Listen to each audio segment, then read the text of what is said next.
വയനാടും ചേലക്കരയും വിധിയെഴുതുന്നു. ഉച്ചവരെ മികച്ച പോളിംഗ് ആണ് രേഖപ്പെടുത്തിയത്. വയനാട് മണ്ഡലത്തിലെ പല പോളിംഗ് ബൂത്തുകളിലും വോട്ടർമാരുടെ നീണ്ട നിര അനുഭവപ്പെട്ടു. ചേലക്കരയിലെ പോളിംഗ് 50% കടന്നു. LDF സ്ഥാനാർത്ഥി UR പ്രദീപും NDA സ്ഥാനാർത്ഥി K ബാലകൃഷ്ണനും വോട്ട് രേഖപ്പെടുത്തി. തെരഞ്ഞെടുപ്പിന്റെ സമഗ്രമായ വിവരങ്ങളുമായി വയനാട് മണ്ഡലത്തിൽ നിന്നും ഞങ്ങളുടെ പ്രതിനിധി റിയാസ് KMR ചേലക്കരയിലെ വിവരങ്ങളുമായി ഭദ്രാചന്ദ്രനും ചേരുന്നുണ്ട്. ആദ്യം വയനാട് മണ്ഡലത്തിലെ വിവരങ്ങളുമായി റിയാസ് KMRിലേക്കാണ് പോകുന്നത്. റിയാസ്, ഉച്ചയ്ക്ക് ശേഷമുള്ള ഒരു വോട്ടെടുപ്പ് എങ്ങനെയാണ് പുരോഗമിക്കുന്നത്? ബൂത്തുകളിൽ ഇപ്പോഴും തിരക്ക് അനുഭവപ്പെടുന്നുണ്ടോ? കൂടുതൽ വിവരങ്ങൾ എങ്ങനെയാണ്?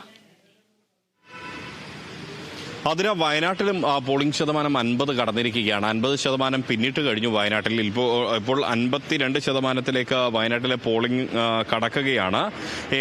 ഇപ്പം പല മണ്ഡലങ്ങളിലും ഒരുവിധം എല്ലാ മണ്ഡലങ്ങളിലും 50%, 7 നിയോജക മണ്ഡലങ്ങളിലും 50% പോളിംഗ് കടന്ന് കഴിഞ്ഞു എന്നുള്ളതാണ്. മാനന്തവാടി 50 പിന്നിട്ടു, സുൽത്താൻ ബത്തേരി 50 പിന്നിട്ടു, കൽപ്പറ്റ 50 പിന്നിട്ടു, തിരുവമ്പാടിയിൽ 54 കടക്കുകയാണ്, 54%. ഏറനാടാണ് ഏറ്റവും മുൻപിൽ 55%-അപ്പുറത്തേക്ക് കടക്കുകയാണ്. നിലമ്പൂരാണ് കുറച്ച് 50%-അടുത്ത് എത്തിയ മറ്റൊരു മണ്ഡലം. വണ്ടൂരിൽ 50% കടന്നു കഴിഞ്ഞിരിക്കുന്നു. അങ്ങനെ 7 നിയോജക മണ്ഡലങ്ങളിലും 50 കടന്നു. അതിൽ ഏറനാട് 55% കവിഞ്ഞ് മുന്നോട്ട് കുതിക്കുകയാണ്. ഇപ്പോൾ ഇതാ നേരത്തെ സൂചിപ്പിച്ചതുപോലെ തന്നെ ഉച്ച കഴിഞ്ഞ് അല്പം വീണ്ടും പോളിംഗ് സജീവമാവുകയാണ്. നേരത്തെ വോട്ട് ചെയ്യാൻ ബാക്കിയുണ്ടായിരുന്ന ആളുകളെല്ലാം തന്നെ മുഴുവൻ രാഷ്ട്രീയ പാർട്ടി പ്രതിനിധികളും ആളുകളും എല്ലാം തന്നെ കൃത്യമായി ബന്ധപ്പെട്ടുകൊണ്ട് അവരെ പോളിംഗ് ബൂത്തിലേക്ക് എത്തിക്കാനുള്ള ശ്രമങ്ങൾ നടക്കുന്നു.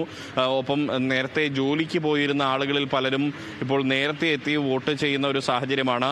രാവിലെ 7 മണി മുതൽ 10 മണി വരെയുള്ള ഒരു കാലയളവ് സമയത്ത് വലിയ തോതിൽ വലിയ പോളിംഗ് ആണ് രേഖപ്പെടുത്തിയത്. ഇപ്പോഴിതാ വീണ്ടും പോളിംഗ് ബൂത്തുകളിലേക്ക് തിരക്ക് അനുഭവപ്പെടുന്നു. സ്ത്രീ വോട്ടർമാരടക്കമുള്ളവർ അവരുടെ എല്ലാ പണികളും തീർത്ത്, വനിതാ വോട്ടർമാർ അവരുടെ ജോലിയൊക്കെ കൃത്യമായി നിർവഹിച്ചുകൊണ്ട് പോളിംഗ് ബൂത്തിലേക്ക് വരുന്ന ഒരു കാഴ്ച നമുക്ക് കാണാൻ സാധിക്കുന്നുണ്ട്. ഇതിൽ വയനാട്ടിൽ ഒരു ട്രാൻസ്ജെൻഡർ വോട്ടറാണ് വോട്ട് ചെയ്തത്. 14 പേരുള്ളതിൽ ഒരാൾ വോട്ട് ചെയ്തിട്ടുണ്ട്. മറ്റുള്ളവർ വോട്ട് ചെയ്യുമെന്നാണ് പ്രതീക്ഷിക്കുന്നത്. സ്ത്രീ വോട്ടർമാരും പുരുഷ വോട്ടർമാരും എല്ലാം തന്നെ കൃത്യമായി അവരുടെ സമ്മതിദാനാവകാശം വിനിയോഗിക്കുന്നുണ്ട്. ഇതേ രീതിയിൽ പോവുകയാണെങ്കിൽ വരുന്ന മണിക്കൂറുകളിൽ ഏറ്റവും ഈ പോളിംഗ് തീരുമ്പോഴേക്കും ഒരു 75% മുകളിലെങ്കിലും പോളിംഗ് രേഖപ്പെടുത്തുമെന്നാണ് നിലവിൽ പ്രതീക്ഷിക്കപ്പെടുന്നത്. പക്ഷേ രാവിലെ 10 മണിക്ക് ശേഷമുള്ള കണക്കുകൾ പ്രകാരം 70% കടക്കുമോ എന്നൊരു ആശങ്കയുണ്ടായിരുന്നു. പക്ഷേ ആ ആശങ്കയെല്ലാം പതിയെ നീങ്ങുന്ന ഒരു സാഹചര്യമാണ്. എങ്കിൽ കൂടിയും ജനങ്ങളുടെ മനസ്സാണ് ഇപ്പോൾ. കാലാവസ്ഥ അനുകൂലമാണ്, തെളിഞ്ഞ കാലാവസ്ഥയാണ്, വലിയ വെയിലില്ല, തണുത്ത ഒരു അന്തരീക്ഷമാണ്. നേരിയൊരു മഴയുണ്ടായിരുന്നു, അതുകൊണ്ട് തന്നെ തണുപ്പുണ്ട്. ആ തണുപ്പ് കൂടിയാകുമ്പോൾ കാലാവസ്ഥ നല്ല അനുകൂലമായ ഒരു സാഹചര്യത്തിൽ കൂടുതൽ ആളുകൾ വോട്ട് ചെയ്യാൻ എത്തുമെന്നൊരു പ്രതീക്ഷയിലാണ് മുന്നണികളുള്ളത്. എന്തായാലും 3 മുന്നണികളും ഒരുപോലെ പ്രതീക്ഷ പങ്കുവയ്ക്കുകയാണ്. UDF സ്ഥാനാർത്ഥി പ്രിയങ്ക ഗാന്ധി നേരത്തെ തന്നെ വിവിധ മണ്ഡലങ്ങളിലെ നിയോജക മണ്ഡലങ്ങളിലെ വിവിധ ബൂത്തുകളിൽ അവർ സന്ദർശനം നടത്തിയിരുന്നു. LDF സ്ഥാനാർത്ഥി സത്യൻ മൊകേരി കൽപ്പറ്റയിലെ വിവിധ ബൂത്തുകളിലെത്തി സന്ദർശനം നടത്തി. NDA സ്ഥാനാർത്ഥി നവ്യ ഹരിദാസും കൽപ്പറ്റയിലും ബത്തേരിയിലുമായുള്ള വിവിധ ബൂത്തുകളിൽ സന്ദർശനം നടത്തുന്ന ഒരു സാഹചര്യമായിരുന്നു. നേരത്തെ രാവിലെ ചിലയിടങ്ങളിലെല്ലാം തന്നെ യന്ത്രത്തകരാറുകൾ ഉണ്ടായിരുന്നെങ്കിലും പിന്നീട് അതെല്ലാം പരിഹരിച്ചുകൊണ്ട് പുതിയ യന്ത്രങ്ങൾ എത്തിച്ചുകൊണ്ടും കൃത്യമായ രീതിയിൽ നല്ല രീതിയിൽ തന്നെ പോളിംഗ് പുരോഗമിക്കുന്ന ഒരു സാഹചര്യമാണ് ഇപ്പോഴുള്ളത്.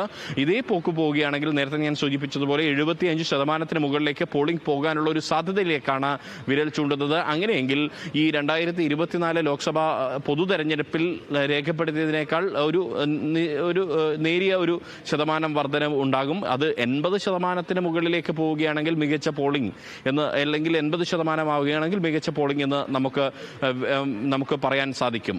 അതിരാ